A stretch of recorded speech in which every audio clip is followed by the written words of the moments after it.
I was hanging out with some other parents the other day. Yeah. My kids were there. One of the dads said, he was like, what's up with that kid? He's running around like a maniac. And I was like, yeah, his parents just don't like really have him on a leash at all. He's just nuts. Quiet, please. That dad said, wow, that means a lot coming from you, because my kids are pretty much like, they're free to do whatever they want. Free range kids. Yeah, sure. they're free range kids. You need exactly. free range kids. Yeah, they lay eggs 4, and they run around. And 3, 2.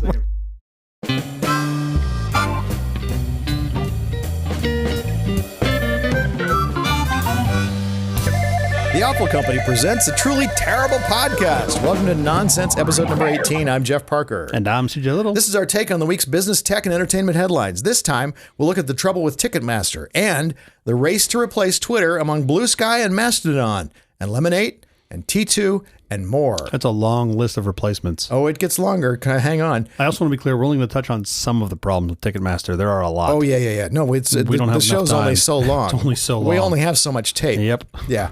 May the 4th be with you. May the 4th be with you, sir. Thank you. It's also World Password Day. I don't know what that means. It's the day everybody should rotate their passwords? Yes, this is the day. Take some time and update your Okay. passwords. Just add an exclamation point. I don't know why you only do this once a year, but theoretically, this is World Password Day. Today's the day. If you don't just keep normally do adding it, exclamation points. Take it from us as the experts. Password 123 exclamation point. And then every year you just add one more. Nobody will ever figure this out. but you have to have a letter, an uppercase letter, and a lowercase letter. You uppercase the P, of course. I'm not really sure this is helping. I mean, just make sure your passwords are at least 8 characters, right? Well, no, Of it's not random that easy. gibberish. Well, no. I mean, no. You can do better than that. I You can't need do more better entropy. than that. No, you can't, but our listeners can. My passwords are 50 characters of pure randomness. You only log in once. You just rely on the forgot password for everything. No, I have my own Go straight password to it. manager. Oh, that sounds even better. You have It your is. own. Yep. Yeah, you do XKCD. wheelbarrow. Yeah, Yeah, XKCD, right. 4 words. More entropy than 14 random characters. But and I don't numbers. do 14 random characters. I do 50. Oh, well, that's a lot. Fair amount of entropy, But right? then don't you get some sites that have caps on the length? That They always do. drives They me do. crazy. And then I have to bring it under the cap. Yeah. Yeah. But you basically, your solution is one-time pads on everything. Everything is a unique one-time pad. Right. Yeah, of random digits. Yeah, it's just garbage. Why not use words? What do you have against words? People can figure out words. That's not how it works. You got like 50,000 of them, and you pick Plus, 4. most sites now require special characters So you put and numbers. We covered this on World Password Day. You put I a would- fucking exclamation point at I the would- end. I don't understand. Are you I not would- paying attention to our own No, show? I don't listen to the show. So that's the smartest decision you've made in a while. I don't get the show. Exactly. I'm on Spectrum. I don't get it. I can hear it, but I just don't get Yeah, it. no, I don't get it either. I heard our chemistry is really good. The content, I was going to mention that. Yeah. We met a number of our listeners over the weekend, which was fun. I actually love chatting with people. I mean, I love when people come up to us and they say, we listen to the show, but almost to a person, they all say, you guys have great chemistry. And that's it. And that's It's it. just a long pause. They don't like the topics or something. Yeah. They don't like the content, but boy, the chemistry. I like when you and I are just staring into their eyes, waiting for the next word, and there's just nothing. Yeah. But good chemistry, though. Also, somebody came up and was surprised to see that I was not 500 pounds, which apparently from the picture for the show, they thought I was going to be 500 pounds. Do you think the actual term was, wow, I thought you were morbidly obese? Yes, I think was the expression, which I actually thought they nailed it, was my thought. I don't know why the picture leads them to think that. Because you're holding a fucking turkey leg in your hand. Is that why? Well, I had the AI put that in. Have you looked at it recently? It's like, you're at the Renaissance Fair. I am unwilling to go on Ozempic. I have friends who are taking Ozempic to get their weight down. To lose terrible weight. idea. Oh yeah, because it leaves you perpetually nauseous. Yeah, When you take it, you don't want to eat because you're not feeling well. So when you stop taking it, you gain all the weight back. Exactly. And diabetics who need the medication, you're keeping them from having that seems important medication. to me. I have a friend who takes it who says, well, that's not my problem. We can't be friends anymore. Yeah. I literally took his file and put it in a different part of my brain. While you were talking, did you just delete his contact out of your phone? That'd be great. Pretty much. And then when he kept talking, you're like, I'm sorry, new phone. Who dis? And then the joke is on him because it turns out when you take Ozempic and lose weight, you have hair loss. Yeah. He has a beautiful head of hair, but soon he won't. Yeah. We didn't mention this, but it's also National Candied Orange Peel Day. I'm sorry. How deep down the rabbit hole do you have to go to find National Candied Orange Peel Day? I don't care, but I like candied orange peels. By the way, you know what? One of my favorite dark chocolate mixes is orange oil. Have you had orange oil with dark chocolate? I think this might be why people think I'm 500 pounds. We might have just come to the bottom of this mystery. Just figured it out. Yeah. Oh, but I'm the guy that makes all the barbecue. You would think they'd be thinking it was me that was 500 pounds. Or maybe they all just know I'm fat. And they're just like, we weren't surprised by you. You don't surprise us at But all. we thought the fat guy would be fatter, but he's not. Did you say dark chocolate? Sorry. Did I say that out loud? No, that's sure. not what I meant. Did you say dark chocolate with orange oil? Oh, it's so good. Really? Yeah. Can I start? Can I go to the thing here? Please, God. Let's get to our headlines. A fully charged EV battery in 5 minutes. This automaker says it has the solution. Yeah, what's that? They swap out the battery in the car. Now, we've heard about people, like in theory, saying this. This NIOEV company in China and Europe is What doing a great this. name. NIOEV. And we're wondering if it could work in the U.S. It works wonderfully in Europe and China, and it's just swapping out the battery. It works for and it's wives. automated. It's automated. You pull in to this little building. Yeah, and they pull the battery out and put And the it pulls the battery battery out and puts a new one in. The whole thing takes like 5 minutes. So I think alongside those, we should do the same thing, but for your wife. You just pull Swap in, out your it's wife? just the way you get a new battery and a new wife. Just wife swap. Wow. I think it's nothing but winners. I have the same problem that I have with the wife swap that I would have with the battery swap. What if I get a crappy battery back? You're going to get a used one back. Right. That's the problem. You're like, mine was shiny. This one's been used quite a bit. I don't get nearly the mileage I got with the old battery. Meanwhile,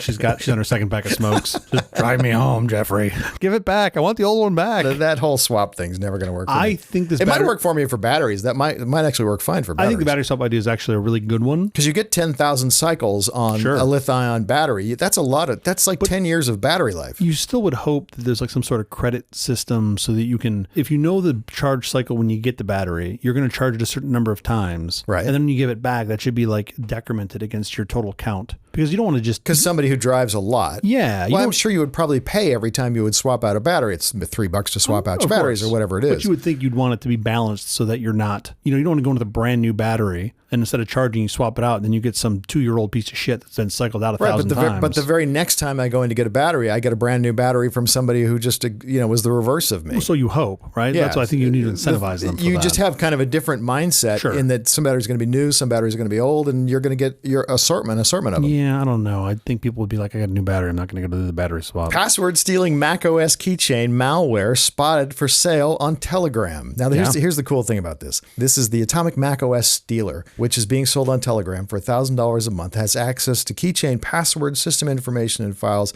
on the Mac. It's malware that you pay a monthly $1,000 for. It's a SaaS, malware SaaS. It's a mass. Yeah. It's a mass. This might be our innovation of the week. Without a doubt. Yeah. I love that they're embracing the software as a service malware. With illegal things. It's like getting subscribe and save on Silk Road. I'd like my meth delivered every day. You get a 15% discount. You know that if you sign up. I mean, allegedly. God. I don't know. That's what I heard. Subscribe and save on Silk Road. Like, that'd be brilliant. Of course it would. Yeah. Funny. I mean, you're not going to not stop taking meth, so let's just have it delivered to your house. Have it delivered on a Why would you have to go back and order every week? I don't want to go back and click on buttons. That's crazy. Yeah, I found a supplier I like and just send it over. It's great. It's cheaper. Someday on this show, we're going to discuss Silk Road. We should. Fascinating story. There's a lot to dig into there. I think there's a script there for us to write. Let's just have ChatGPT write it. Oh my God, that's a brilliant idea. It'll be terrible. Why would we have to write it? We'll just put in a couple prompts. No, that's it. And the Academy Award for Best Prompt Writing goes to CJ and Jeff Parker. Yay! This is the thing that actually kind of amazes me. That my kids' schools really locked down hard on ChatGPT and bot writing essays and things like that. They've made a strong stance against this, and it kind of feels like what you're not doing is teaching kids how they're going to operate in the future. Yeah. What you might want to do is teach them to write prompts. Teach them. You have to learn how to write, of course, absolutely, of course, but also teach them how to use tools that will be in their world. That's the problem with the typewriter. You have to handwrite. None of this typewriter stuff. You have to learn to handwrite. It's like, come on, 100%. Guys. My generation, this is going to give away exactly how old I am. I'm 29. My sister's class was not allowed to use calculators on tests. Yep. My generation, my gang, 3 years after my sister, we were allowed to use calculators. Why are we sluggish? This isn't going away. Right. Like this is the technology. Teach them how to use it. It turns out the calculator didn't go away. I think I paid $390 for my calculator back then. And I'm sure. That was money well spent. Yeah. No, totally. I'm sure it probably somewhere still runs. Well, yeah. There's just 3 guys in a box that move the fucking rocks around on the abacus. The abacus. You're like, what are those guys? Who little feeds tiny them? squirrels? Like, I don't know. It's a service. I had the exact same argument, by the way, in college with the dean of my school, the engineering school, because we were cranking out people in the 90s who had never had to write a line of web code ever. Yeah, I'm like, sure. how is this possible? Like, the internet has changed the world. And I at least knew this in the late 90s. And they're like, you don't know about that. It's like, well, how is that possible? Oh, it wasn't that they were using like some application to write the code for them. Nothing web They were related not writing anything web related at all. Not a line of HTML. Insane. There was one elective you could take. HTML? What were you trying to write? CS351. Oh, wow. Class I knew really well, and I really liked What would they teach you? What were they teaching you in the 90s? The guy who taught it started us with SGML, which I thought was a great place to start. Great. And then HTML, and that was it. Like, I think that was where we spent all of our time. We covered HTTP too. We actually went pretty deep into HTTP. Oh, you spec. did? Yeah. Well, that's important. Yeah, totally. Like, and then like everybody needs to know. They should know something about the web. What engineer hasn't touched something on the web in the past 20 years? Of course. That's less than 90. Even if you're just writing a little something to control something else, Exactly. usually now it's always through the whether web. you like it or not, it's Right. all JavaScript and HTTP. Dementia patients rally just before death. You could just go first person and say me. And now scientists want to know why. This has happened this is for crazy. hundreds of years. This has been observed. Patients who have had dementia for years, decades, all of a sudden will have a lucid number of hours just before they die. And they think they can figure out maybe how to reverse dementia if they can figure out why this is occurring. Yeah. What happened in this case? One of the most dramatic cases in the study was someone who actually got out of bed after having had dementia for decades, went to the family dining room, had a steak, and engaged with his family, returned to bed, went to sleep, and passed away the next day. Maybe he just didn't like his family. That's what I think it was. He might have just not liked being around his family. He's just like, you know what? And then or he just the steak was just terrible there. He's super allergic to meat. He's been a vegan for 30 years. He's like, you know what? Fuck it. Today, I'm going to talk to my family. I'm going to have a steak. And that was the end. Not sure which one killed him, but one of them. This is the way I'm going to do myself in. I'm going to have that steak. And afterwards, he's like, the steak was really good, but Jesus Christ, Betsy just won't shut up. Those people. Those fucking people. Now I know I've been staying in my room for 30 years. He's just been in his room playing Fortnite for the past decade. I think this is really cool. I think this is super interesting. And there's been documented cases of this for decades. For centuries. For centuries. Yeah. They've documented cases. Like in my case, my last moment was to be like, oh, look at that bus is getting a lot bigger. The UK does not want Microsoft's Activision Blizzard deal. So what happens next? Are they still grumpy about the Clippy thing from years ago? They have good grounds if that's really what was bothering them. I was but no, actually what they're upset about is even stranger. They're upset about streaming, game streaming, which is like not even really a business. There's like 12 people that use that. There are maybe 12 on a good day. And 11 of them are on Activision. So that's why it's a monopoly, because they have all of them. You would think it would be Call of Duty or something related to Sony PlayStation and the games that they have that go on Sony PlayStation. Out in the UK and like the merger goes on elsewhere. Like I know the UK is a huge chunk of their market, but it's not all of the market. UK is a giant market. Yeah. And what happens to all those people in the UK who now can't play Call of Duty? They just play Fortnite. The other 9,000 titles that Activision Blizzard puts out. Yeah, this sounds complicated. Tough. Godfather of AI quits Google with regrets and fears about his life's work. Did he one day ask the AI for a favor? A favor? Did you ever see The Godfather? Man, I got to explain all of these to you. Geoffrey Hinton, who alongside with two other so-called godfathers of AI, won the 2018 Turing Award for their foundational work that led to the current boom in artificial intelligence. It's literally how we got ChatGPT and Bard and all the rest of it from their work. And he has left Google because he is worried about all of the deep fakes. He's worried about, all other things that he has created. Okay, he's not wrong. It was going to happen anyway. He thinks it's going to disseminate a bunch of lies and you're not going to be able to tell reality from unreality. Just use AI to detect bad AI? You'd think he'd stay in to make his invention so that it was not so easily used by bad actors. I mean, in the beginning of the days of the printing press, people would come after printing presses with axes and bust them up because they were afraid this thing is going to be able to disseminate lies very, very quickly. Yeah, and it turns out it could. So it could also disseminate truth. And they were also afraid that there was going to be an enormous amount of job loss because of the printing all the scribes. Press. Turns out all those scribes did go out of business. That will happen with AI. There will be an enormous amount of dislocation. Yeah, exactly. A very smart friend of mine said, "Don't be so quick to dismiss people who are fearful of AI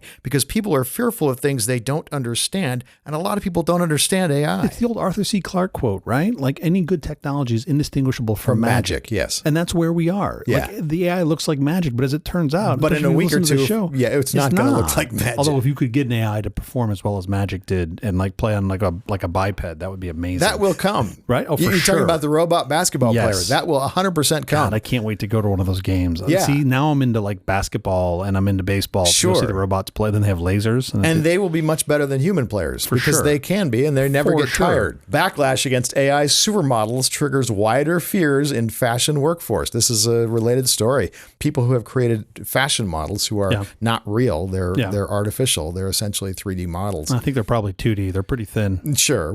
The real ones are 2D. Exactly. Then bringing them into 3D was a whole new step forward. Exactly. But they're AI created and they wear clothes for Levi's and other brands, and actual models and modeling agencies are upset because there's going to be a lot less work for real models. They can just go to their fallback job of being a neurosurgeon or whatever. Many of them will go back to being neurosurgeons. Yes. I mean, we need more neurosurgeons. I think this is an accurate fear. I think in this case, they are correct to be afraid. A lot of jobs will go away. Yeah. And modeling probably will go away, to a large extent. That's why I'm doing this podcast, because my modeling career is going to be over. Is that it? That's it. That's why I'm doing this. I'm trying to diversify. I'm impressed at how forward-looking you are. My eyes are up here, Jeffrey.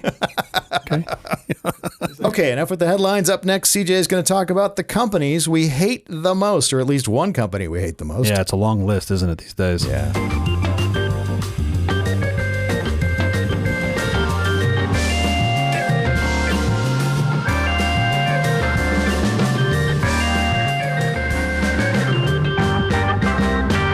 What are some of your least favorite companies? Companies? Taxi cabs come to mind. Oh, sure. That's an industry. That's an industry. Okay, industry or company. Of course.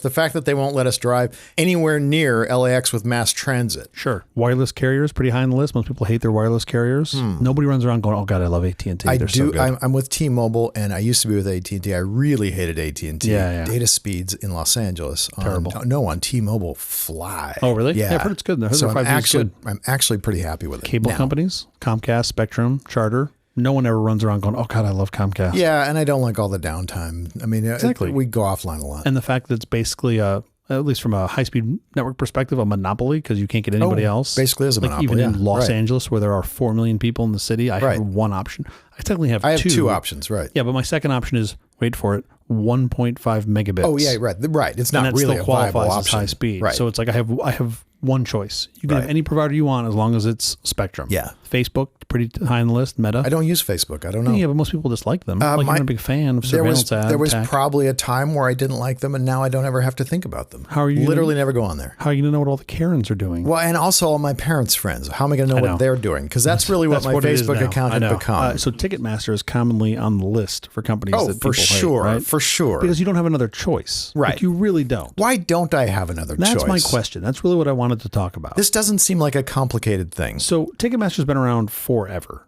Do you know about when they started? I don't know, the late 80s, mid 80s? No, that's what I thought. I thought mid 80s. I don't know. 1976. Oh, really? Yeah. Wow. It was started by a computer programmer, so somebody of our nature, and a, quote, box office specialist, which I don't even know what the hell that means, but I'm guessing somebody that knew somebody who had access to tickets. Yeah. Yeah. And their ticket system was designed for retail outlets and universities to sell paper tickets to event goers. That's literally how it started, right? Back then you had paper tickets, and they needed to get them out there.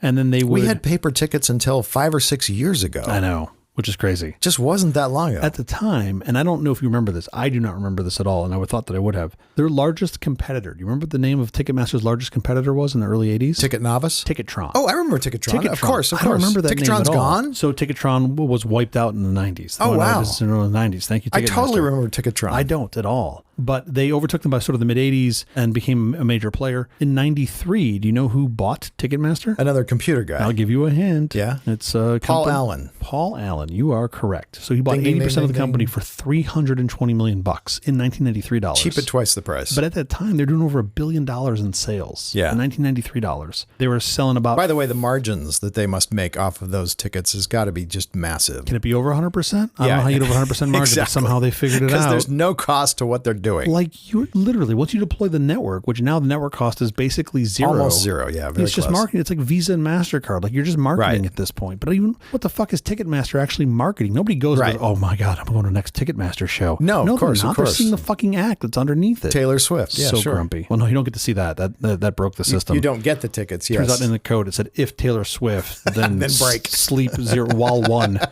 Just goes dark forever. And then it was bought in the late 90s by IAC. Barry Diller's IAC, is that the same place? Yeah. So IAC, who owns OkCupid and all of those things, also own Ticketmaster. Do they still own Ticketmaster or no? So they spun it out, I think, in late 2000s. But before that, remember they had a company called TicketWeb, which I miss the days, like the early 2000s, when you would just take any noun and just put web after it. It became a company. You're like, PetsWeb. Now it's AI. Now it's any AI. noun with AI. Exactly. We should start Ticket AI. Donut AI. Oh, that's a good one. Yeah. They spun Ticketmaster out in 2008. After the spinoff, Ticketmaster acquired Frontline Management. So you might remember that. And whose company was Frontline? So Frontline Management shepherded the careers of Aerosmith, Christina Aguilera, Jimmy Buffett, Guns N' Roses, and a whole bunch of other acts you've never heard of. Their CEO was... I'm guessing Irving Azoff. Yeah, it was Irving Azoff. So this set up Ticketmaster to basically compete with Live Nation. Did Live Nation sell tickets or just Live make Nation concerts? Live Nation was getting into the ticket business, right? Oh, okay. They started with concerts and they're like, well, why the fuck are we giving this all to Ticketmaster? Right, that makes sense. Which made a lot of sense. Then you had this thing called,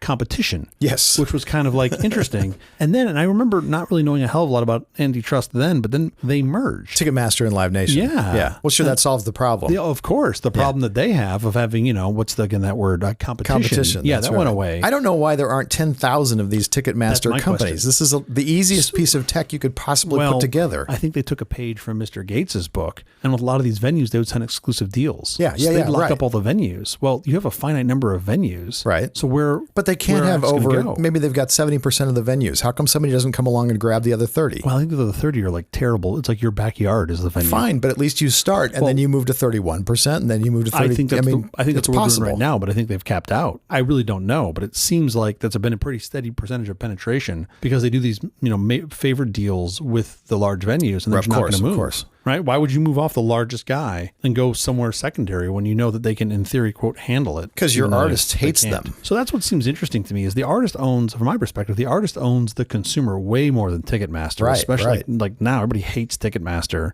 I went to some show recently. It was like a really small show. The convenience fee was literally 90% of the ticket value. Sure. In what fucking world is that possible? And it's like, if you frame it as, well, otherwise you have to drive to the box office. Okay, sure, you're right. It's more convenient than that. But it costs you nothing. It costs you less to have than having a person in a box office. I don't like going back to that argument. I'm not saying it's true. Wrong. I'm not wrong. But it's 30 fucking years old. Like, it's 2023. Right. Like, I can get a mortgage to a house digitally. But I can't buy a ticket without paying a $25 fee to get one ticket. And then, you want two? Oh, that's another $25. Sure. So it's like, how have we not evolved past this? And it seems like, I don't know, when competition comes along, they get scooped up, and that might be how they compete. Yeah, scoop them up one at a time or put them out of business. So now there was an article recently about, especially around like the Taylor Swift concert where their systems just crashed. Yeah. You have this, they call it like a verified fan. Yeah, yeah. Which a lot of people presume means someone This was a story this week about fans being upset about verified fan. Well, and I think a lot of that, look, I'm not in the business of defending Ticketmaster for sure. People think it means like some quantification of how good of a fan you are. Right. It means you're actually verified. It's the verified part of that phrase that's doing all the work. Verified fan. They should call it not a bot. Right. Because it basically just like all they're trying to do is hope that you're not a bot. Human. Just a human. What's interesting about this though is like I could see a path through this. If you're a true fan, you probably do a lot to promote that band or that artist or whatever, right? You've got like an Instagram feed, you post a bunch of shit on Facebook, whatever you talk about it. They could easily score that and just be like, oh, well, I look at,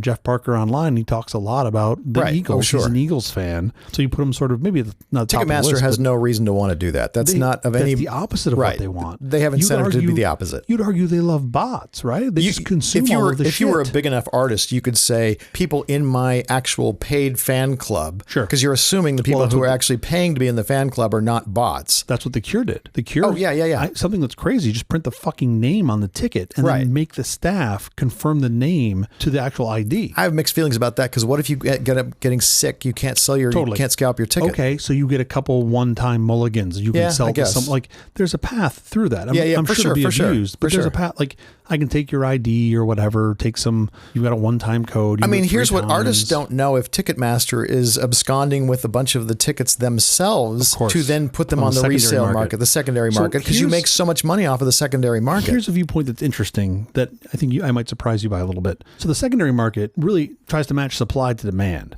which I think, for as much as I don't want to pay $1,000 to go see my favorite band, if my alternative is not going, well, that seems like a nice option. Yeah, sure. Right? And I've bought plenty of tickets off StubHub and Barry's tickets. So it's like maybe if they just the old way, because I remember going and waiting in line in front of a Ticketmaster, and then 36 of the 200 people in line got it. And if you're number 37, sorry, man. Oh yeah. But nobody really complained. I mean, we complained about it. I was around when they started giving you bracelets so that you wouldn't be a liability sitting on their porch. Yeah. And dying of dehydration. Whatever. Yeah. They just wanted you gone. Yeah. What if you just reintroduce that lottery concept with some aspect of the tickets? You'd be like, okay, we'll price some to market, and then we'll just take some number of tickets, half the show, and just make it a lottery. That's it. Everybody just applies. And then we just randomly pick who gets them. Sure. And now it's the same experience you had waiting in line out in front of the music store. But why would you do that with 50% of tickets? Why don't you do that with all the tickets? Well, because then some people don't get to buy to pay to play, which I think is a good option. They can pay to play off the secondary market, unless you're using your thing where the ticket actually has your name on it. Yeah, but that's the scalping world, I think, right? The scalping world has been that. And that money doesn't go to the artist. So I think it's better off going to the artist if it can. Right. It should. That's what I'm suggesting. Like,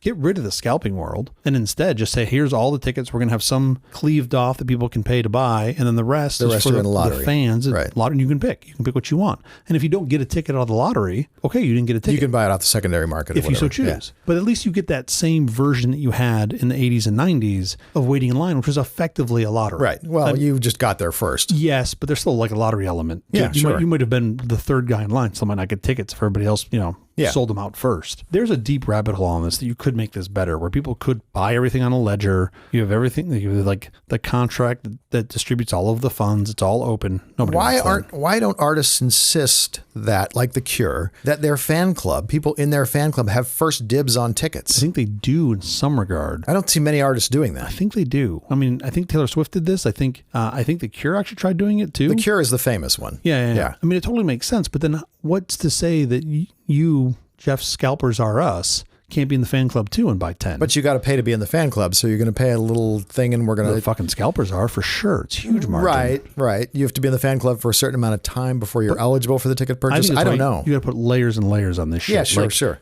Which you could easily enough do. Totally. Show me your Spotify playlist history. Show me that you're listening to The Cure 30% of the time. Well, you don't have to show it to me. Let me just buy it from Spotify so you don't know it. And I know, he does listen to it. Good point. He does listen to The Cure. But better, I mean, it's more friendly if you just give it to me. I don't have to pay for it. But sure, yes, I can just go buy that. But let me pay for it, then I know the reality. I know you didn't just make up an account. There's like a quiz, like you have to interview with an AI bot, and they ask you like lyrics from the different songs. It's probably a privacy violation. I'm sure it is. I'm sure all of this is terrible. Think about that if you buy, but of course everybody's buying all the data anyway. So what does it matter? So it's really not any different than anybody's taking product development ideas from this show. They've got it's a terrible idea. But it's going to be done. I mean, the data is being sold already. It's no different. Yeah. There's got to be a better path, but you already pointed this out, sort of my punchline of this whole thing. Ticketmaster's not incentivized to do any of that. No, Ticketmaster's incentivized to do the opposite. Just dump everything onto the secondary market that they control, right? Especially like Taylor Swift, they know in the secondary market, those tickets are going to sell. Oh, yeah, absolutely. And they're going to sell for 2x, 3x the face value, if not more. Yeah, I got to lose a better path. They only have to pay Taylor Swift on the face value. Everything above that they get is theirs. Like, can you put this whole thing on its head? I'm not saying Ticketmaster does that. I don't know, but it's quite feasible. It was understandable why they'd be incentivized to do it. It does seem like there's an opportunity. Like, I don't know what their margin is relative to their actual ticket sales, but I'm sure it's high. I'm sure it's like 15, 20, 25%, somewhere in the neighborhood. What if you just had a competing service that just, you said, look. Right. Then you could bring it down to nothing. Why is it more than 1% or 2%? 5% on top or whatever, some low number. Sure. It can be a small number. Let the band figure it out, or the artist. Like, what do you want? You want to like lottery the whole thing? You want to? This is one of those things. This is one of those things that the European Union has woken up on software. Yeah. And they are busting everybody's chops on software left and right, which is great. Somebody needed to do this, and for whatever reason, the U.S. government was doing none of it. Even the privacy stuff that the EU has gone in. They need to come in and break up these connections between Ticketmaster and venues. The venues. Yeah, the venues are what's problematic. I could see a world where you could make this all OSS, but I don't think anybody's really incentivized to do it. Maybe you got enough fans that would do it. But I just think having some competing services that they could shop and choose and give all the control to the artist at the end of the day. Yeah. Let them pick. You want it to be 98% lottery? Okay. Like it's just a knob you set when you set up the concert. Let them figure it out.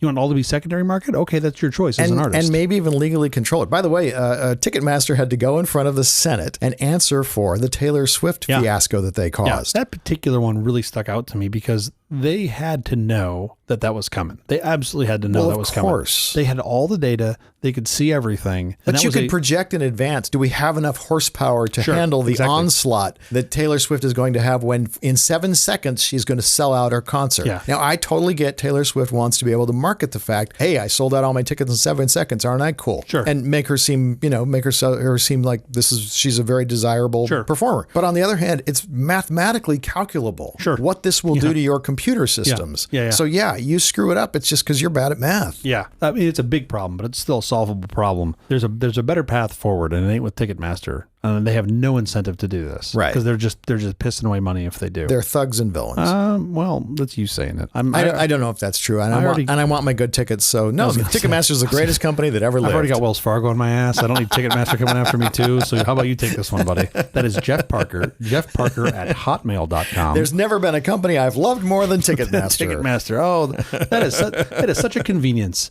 Every time I pay that fee, I just feel so convenient. I'm so thankful I don't have to drive down and pick up my tickets. No, it's really good. You should all get all 6 of them with the $100 convenience fee. Yeah, it's very convenient. You know what I'd much rather have than $100? Those 6 tickets. Exactly. Thanks, Ticketmaster. Really doing it great.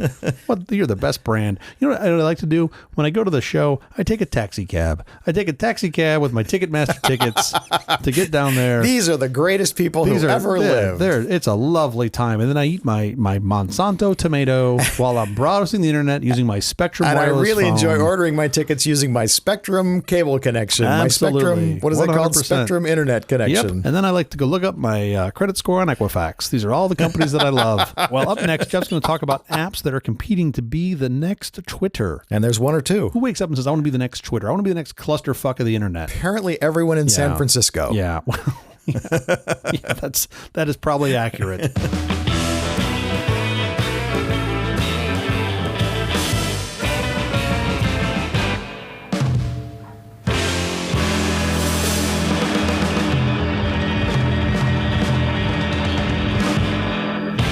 Social media startups are exploding like it's 2008 all over again. Help us all. Did you ever see the cartoon from like the 20s or 30s, Felix the Cat? Yeah, of course. Felix would get hit by a tennis racket and it would either, send him flying for 4 feet or whatever, or it would slice him up into a million little tiny Felix the Cats. This is what I think has happened with Twitter. Elon Musk has whacked this thing hard and he's given birth to a zillion little tiny Twitters. Because everybody thought that segment was taken over and fine and sorted. Nobody was going, oh, we need a better Twitter. And now everyone thinks we need a better Twitter. Twitter rival Blue Sky, between Wednesday and Thursday of last week, had their biggest spike in users. They doubled their user base. Yeah, isn't it because they opened the beta? It's invitation only, yes. Yeah. They went from 20,000 to 40,000 people doubling their user base. Cool. So there is a hunger for this sort of thing. I actually have a friend who got in as part of the invite, and she liked it. She likes it very much. Yeah. Blue Sky was made by Jack Dorsey, the guy who started Twitter. He basically said, and this was before Elon Musk bought Twitter. He said, what if we were to start over and make Twitter? What would we do to make Twitter? We learned a lot of shit in the past 15 years. What would we do to make it better? Now, he's basically made Mastodon, which we'll talk about in a second, except he's made it so that you can have a privately owned Mastodon. Yeah. By the way, they call it a special kind of company. They call it a public benefit corporation. Yeah. Are you familiar with this term? Yeah, this was how I thought OpenAI started. This is a nonsense delineation. It's a C Corp. They actually call it a B Corp because it's public benefit, but it's a C Corp. It is essentially a privately owned corporation that says we're do-gooders. You can't call us a C Corp. You're not really for the public benefit. Sure. You're for the benefit of the shareholders. Okay. Nothing wrong with that. Sure. Absolutely nothing wrong with that. You're saying call a spade a spade? Call a spade a spade. And now let's get to the 10,000-pound elephant in the room, which is Mastodon. It has more than 2 million active users. Now compare that to Twitter, which has nearly 260 million active users. Well, I mean, again, to your point, you got to start somewhere. I'm impressed that Mastodon has 2 million active users. That's pretty great. And a lot of it, I'm sure, is cross-posted stuff from other platforms. Because if you're a creator, cross-posting kind of seems like you don't have much choice. Yeah, you want to reach as many people as possible. Cross-posting is the way to do it. A lot of people that are leaving Twitter, quote unquote, leaving Twitter, are leaving it for reasons they're passionate about and they believe in. Sure. And I think if you gave them a path, we said, look, you don't have to abandon your old user base, but you could further encourage people to come to your new user base or your new place. I think people would actually do it. I think people do that. I think people do try to do that. But I think you could, unfortunately, there's 19 other places where they're encouraging people to come and you can't be everywhere. I think there's a path As a consumer, you can't be everywhere. As a creator, you can be everywhere. Take a cross poster like Moa Party and put a delay on it so that when you pick your preferred platform and you say, I want a 0-second delay to Mastodon and I want a 2-minute delay to whatever. And then when it goes to Twitter, I want you to just like misspell a bunch of words and it just transforms it. Now, you can stay on Twitter and read it. And you're like, oh, fuck. Okay, I'll go to the good service. There's a path on this. I feel like this is doable. You just make it like a little shittier at the other places. Unfortunately, some of the bot accounts that I really like We Rate Dogs, because I'm a dog nerd. We Rate Dogs? Yeah. Oh, have you seen it? No. It's the greatest thing on Twitter. Oh, it's worth having a Twitter account just so you can see We Rate Dogs. Do they cross post? No. Huh. Have you ever used Twitter for like promoting something that you're doing? I mean, in theory, this show, but I do a terrible job job of that. Yeah. I mean, but you would cross-post that to a zillion other places. Of course you would, because you want to see as many eyeballs as you possibly could. Right. I've been slowly moving my ritual practice over to Mastodon. Yeah. Because it seems to be the best of all the choices. Now that you've just blown my mind with 74 other choices, I still think Mastodon's the answer. Well, wait till you play on all the others. I will play around on Blue Sky, and then you'll really think that Mastodon is the choice. Yeah. The problem with Mastodon, here's the problem you got to fix with Mastodon. Okay. The initial sign up. Terrible. A lot of people people stumble on that initial sign up. Onboarding super important. Which is really unfortunate, because once you get signed up, you never have to think about any of that stuff again. Yeah. It's just that initial hurdle. One of the other cool things that I like about Mastodon, and there are other services I'm sure who will follow suit, is no ads. Oh, yeah. I don't know what your Twitter feed looks like, or if you haven't looked at it recently. Every other post is an ad. Yeah. And they're weird ads. Yeah. They're like, ear cleaners and things I don't even want to think about. Well, maybe you should think about cleaning your ears. Somehow it knows. Maybe you just submit to the board. Well, I keep telling it. Every day after this episode, I go home and I tell it to It's the most bizarre collection of advertisers I've ever seen in my life. If they were Ford and Chevrolet, if they were big name brand advertisers, sure, I would still not like that. It's just, why do I want that in my feed? But they want to make money, and Mastodon doesn't have that problem. I love that on Mastodon being this open alternative, there's been so many collectives. I don't know if I've talked about this on the show before or not, but where people are like, we want to support this server infrastructure. Yeah. And people just donate whatever, $30 or $10 or $100 to help keep the server up. Just to keep it running. And these folks are openly saying, look, this is what we've done. These are our costs. Here's where it all runs. Sure. Get involved. You want to help support it. I think that's super cool. Again, server costs are so small that a very small number of people need to chip in to support the thing. Totally. It's a great system. The couple that I've looked at, I think the one that I'm on, they literally stopped taking donations like 3 days in. They're like, we have enough money for the next year and a half. Please stop giving us money. That's really more the problem. As soon as they ask for donations, they're done. Because the dude was like, I don't want to manage this surplus. Of course. Yeah. Blue Sky is missing video uploads and DMs. Are those important services to you? DMs, I feel like I can do without, but I think you need both of those. At least video upload. Do people do? I mean, I'll tell you where DMs come up for me. When my Spectrum internet goes down, I will publicly shame them publicly. I will go to and publicly say my internet's down in Beverly Hills or whatever, and they will immediately come back and say, well, give us your address here, DM us. We're going to talk to you in the DMs. We're not going to talk to you publicly anymore. Starting the conversation publicly seems to get me service faster. Okay, my experience on this has been with the exact same company, Spectrum. Yeah. I'll do that. I'll do the public shaming thing and just be like, oh, Spectrum, you're fucked. Yeah, you're down again. And then I get the DM and then I get nowhere. But maybe this could be a me problem, because I will literally send them like a packet graph and I'll be like, please don't ask questions. Please just forward this to like your level 3 tech, because I can tell you what the fucking problem is.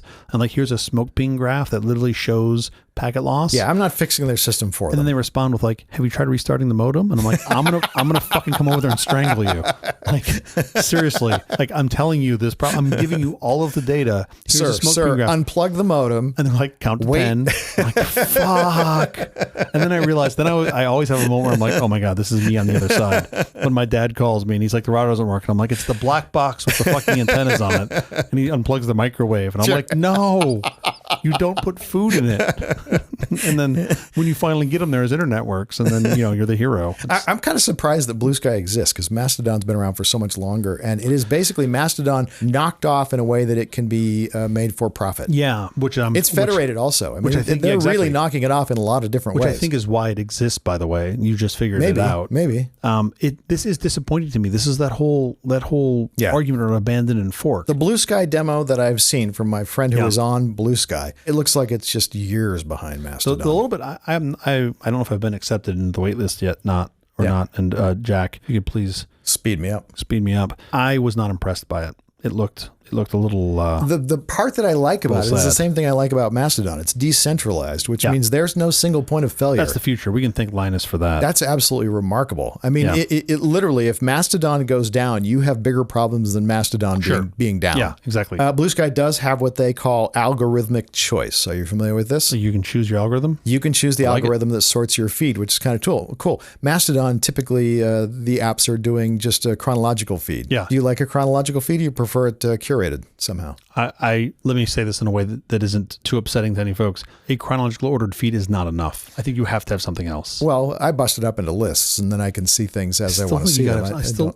I want to see what's interesting to me. In the case of most social media, it's just dead wrong. What they're showing me is the things they want to show me, of course, and not the things that I want to see. So it actually makes things worse than a chronological feed. The current implementation, but there is an implementation that is better. There's a theoretical implementation that's better. I don't think it's theoretical. I I haven't seen anyone do it. Have you? Well, they haven't been incentivized to do it. Why would they won't be be incentivized to maximize profit? That's exactly the Blue Sky is going to be incentivized to maximize but I'm profit. saying about Mastodon, even though it's called a public benefit corporation. Yeah, okay. Well, no, Public is actually the name of their company. Exactly. The name of the company is Public.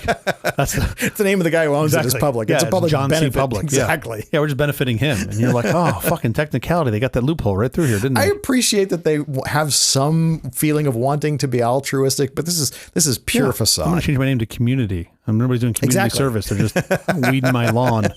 Like, no, you're doing service for me, Mr. Community. No, I'm not talking about Mastodon. I'm not talking about Blue Sky. I'm talking about Mastodon. I'm saying Mastodon has the opportunity to create algorithmic feeds that are more interesting. That's consumer friendly. Right. Anyone who has a Mastodon app could create. And how about a world where I can go find other algos and just plug them in? That actually would be great. And on Mastodon, that's a different thing. Since there's no central company behind it, you literally could have altruistic feeds. Pick your server that gives it the way you want. That makes a lot of sense. I want mine sorted by calories descending. Like, fuck, look at those beef ribs. Yeah. Oh, banana pudding. Yeah. That'd be a little drop down. You set the chronological, mine set the calories decreasing. I love it. Totally would work. You have all of these options. What is the answer for the poor end user who's now going, what service do I move to? Oh my God. I think that answer is super simple. I don't think it requires any thought. Yeah. Really? Okay. What you got? I guess it's in my head. Now I'm going to say, let me preface that and say for creators, the answer is post to everything.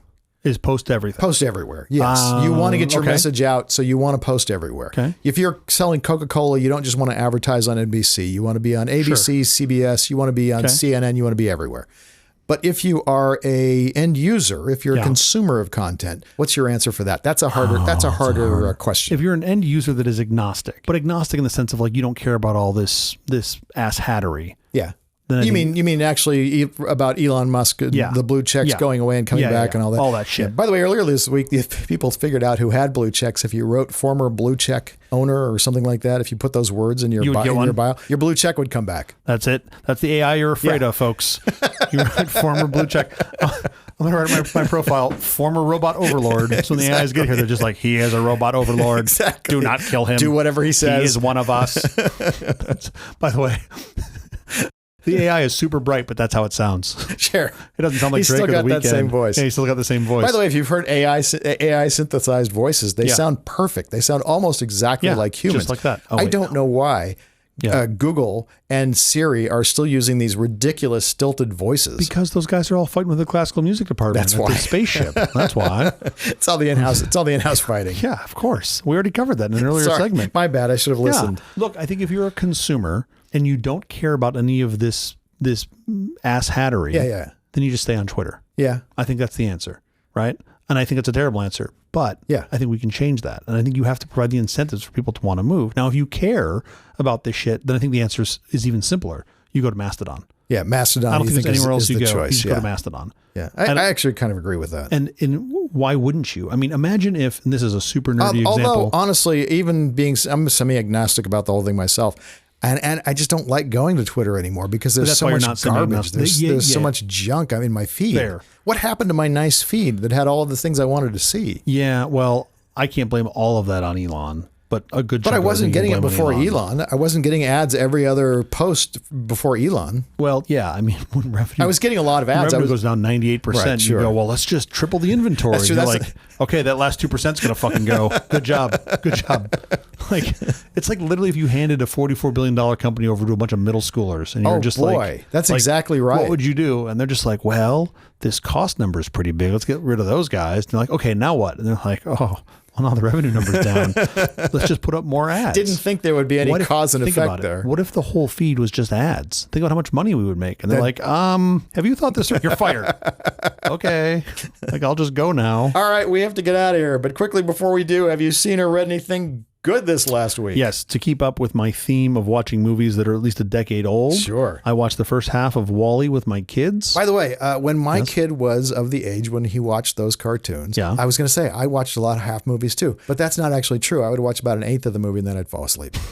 Because when you have a child, you are so sleep deprived. And if you sit still, I know. And you go into a dark movie theater, and it's just like, a movie theater. What are those? I can watch this year. Well, even your lovely couch with your, that's where I am. Streaming service. However, you're doing movies these days. I'm having a hard time missing the movie theater experience. I miss a little bit of it, but like I want it to be a family outing once every 2 years. Oh, I don't miss it one bit. I have lots of friends who make movies, and they talk about it like it's a baby seal that has to be saved, and I just don't share that. You're the guy feeling. with the club in this analogy. You're the guy with the club clubbing the fuck out of the baby seal. I'm hiding my club behind my back so they don't think I'm a moron. When they turn around, you bang the fuck out of the baby seal. When they're gone, I just can't wait for this thing to die. Why would you use a baby seal analog in this particular example where you're the guy wielding the club? Because they're acting like it's an endangered species like, that must be saved. I love the movie theaters. And then as soon as they leave, you short the shit out of AMC. Exactly. Just like, nope, betting it all on AMC. Regency, short. Just give me all.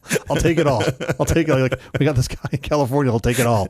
I'm agnostic about which theater company I short. Yeah, exactly. You've had an index of shorted. You've shorted all of the theater companies equally. You're like, AMC, give it to me. Regal, I got this. Come on. I'll take it all. Today, you can go to Costco. Yeah. And you can choose. You can buy the 2 loaves of bread that are delicious. Yes. For like $6. Sure. Or a 100-inch TV for $6. Oh, yeah. That's basically your choice. Why the fuck would I ever go to a movie theater? No, it's true. And then if you want to have the real movie theater experience, invite my kids over the day before, and just they will do arts and crafts on the floor. Sure. And you'll stick to the floor. When's the last time you actually went to a real movie theater? Not for like a private event or like an actual. You went and you bought tickets with and you the sat public. down and with the public. Like really, when was the last time you did that? I can't remember. Like more than a year? Oh yeah. I don't think I've been to the movie theater in at least 5 years. Yeah. And I like movies. Exactly. I genuinely That's like what's so movies. Crazy. By the way, part of the problem also is the movies playing in the theaters are all these super Marvel whatever kind of movies, and that's fine. And there are a very small subset of those movies that I enjoy. Ant-Man, whatever. Most of them don't do anything for me. Yeah. And so I'd much rather see something on Netflix or I know I haven't mentioned Apple TV Plus this episode. Oh, what is that? But I do like the stuff they put out. Yeah. It's more geared toward me, so I'm going to see that stuff. In my home theater. I'd still go see an IMAX film. Like wraparound, super immersive. Like, I still think that's pretty cool. Michael Jordan making baskets in slow motion. Who's not going to watch that? Is that a thing? Yeah, of course. I'd go watch that. Yeah. I'd just go watch Planet Earth. Yes, just listen to like Attenborough tell me about the world and just watch it like a fully immersive experience. For sure. Although, Can we go do that? What's great? Doing it at home on your couch. David Attenborough at home on your couch is so great. I feel like he needs to be high on our list for AI. I need a David Attenborough AI. It just explains what's happening to me. Anyway, so I've seen a lot of fractional films as well, just because that's what you do when you have a child. Do you ever go back? So your kids are older than mine. Yes. Do you go back and watch them later, or is it just? I always thought I would because everybody just raved about this movie or that movie or this, and there are literally scores of animated little movies, kids movies that I have never seen. Yeah, that was my thing with Turbo, my friend's film, which I saw and loved. Yeah. And then I started WALL-E, and I was really into it, and then the kids were melting down. Right, and then this giant flood of content came out from the streamers, and so I never got back to any of that stuff because there's so much stuff to see, and I get to a fraction of it. No, WALL-E's the best I got. I saw it the first half and I loved it. Yeah. Okay, I'm going to give mine a Netflix comedy special called Baby J. Speaking of streaming product, during the COVID-19 pandemic lockdown, comedian John Mulaney relapsed into drug addiction. His friend saved his life with an intervention. Now freshly divorced and out of rehab, he is still hilarious. Kids don't do drugs. I learned it from watching you. Yeah, by the way, his rhythm's completely different. Oh, I bet. That's the episode. Thank you for joining us for all this nonsense, a truly terrible podcast from The Awful Company. Visit us on the web at nonsense.production. I'm CJ Little. I'm Jeff Parker. If you like this program, follow, download, subscribe, and like it Apple, Google Podcasts, Amazon Music, iHeartRadio, or our favorite, Overcast, or wherever you get your podcasts. Podcastindex.org. Special thanks to our floor director, Parnay Sharma. Thanks, Parnay. We'll be here every Thursday morning for more nonsense. Please join us.